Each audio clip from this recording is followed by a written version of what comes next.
கண்மணி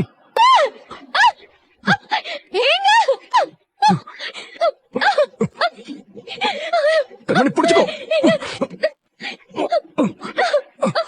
வா கண்மணி, விட்டுறாத கண்மணி.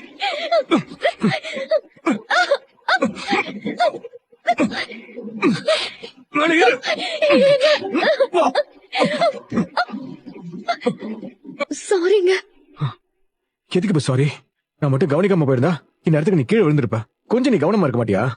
இல்லங்க, நான் ஏதோ யோசனையில இருந்ததால கீழே கல்ல இருக்கிறத கவனிக்கல. நடக்கிறப்ப என்ன யோசனை உனக்கு?